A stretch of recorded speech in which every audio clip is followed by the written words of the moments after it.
Now, a panel of human rights investigators have documented what it calls massive crimes by Eritrea's government and military. The charges range from murder to slavery. The panel's report recommends that Eritrea's leaders be prosecuted by the International Criminal Court and other halls of justice. Viewers Jeffrey Young picks up the story. The history of Eritrea is short and violent. Since gaining independence from Ethiopia in 1993, the Horn of Africa nation on the Red Sea has been the scene of both conflict with others and crushing internal repression. Eritrea has had only one president, Isaias Afwerki.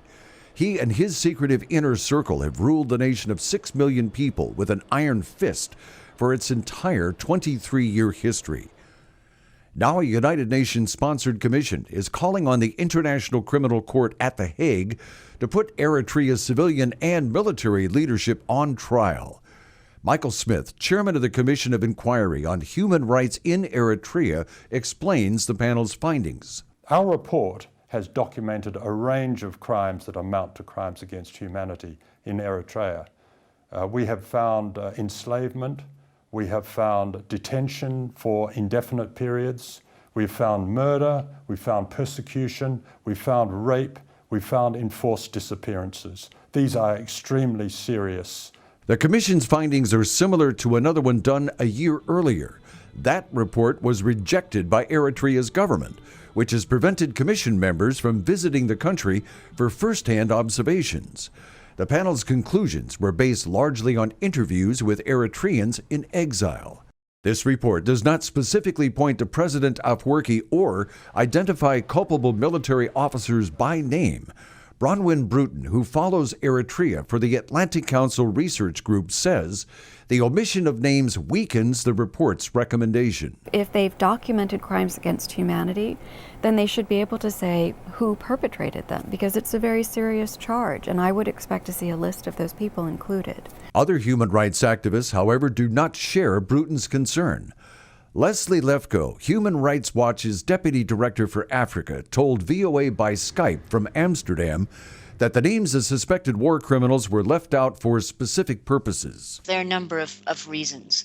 One is that they may have circumstantial evidence that points to certain individuals, but they don't have a level of evidence that would give them confidence to actually publish the names. They may also not want to put specific individuals on notice at this stage because, of course, that could affect the way that they behave. One of those behaviors could be fleeing to another country. For instance, former Chadian President Hissène Habré went to Senegal after a 1990 coup ousted him. Just this year, Habré was sentenced to life in prison by an African Union tribunal. He is appealing the conviction. While the Hissène Habré verdict is promising, bringing other high-profile war crime suspects to trial remains difficult. The president of Sudan, Omar Bashir, was indicted by the ICC years ago, but openly flaunts an ICC order for his arrest when he travels abroad. The case of Eritrea presents other complications. It has been in conflict with Ethiopia since soon after independence. They fought a border war between 1998 and 2000 that claimed an estimated 80,000 lives. Skirmishes are still reported regularly as both sides maintain an aggressive stance. Human Rights Watch's Leslie Lefko says ending the virtual state of war with Ethiopia would go a long way toward improving human rights conditions in Eritrea. Addressing the relationship, the kind of Cold War that exists between Ethiopia and Eritrea is one part of removing justifications from the Eritrean government that allow it to continue trying to excuse the human rights violations it's committing. Lefko says Eritrea and Ethiopia must settle their dispute. She recommends that both sides accept the results of previous efforts to define their common border. Another need, she says, is for a regional initiative to resolve a host of conflicts and political clashes that infect the Horn of Africa. Jeffrey Young, VOA News.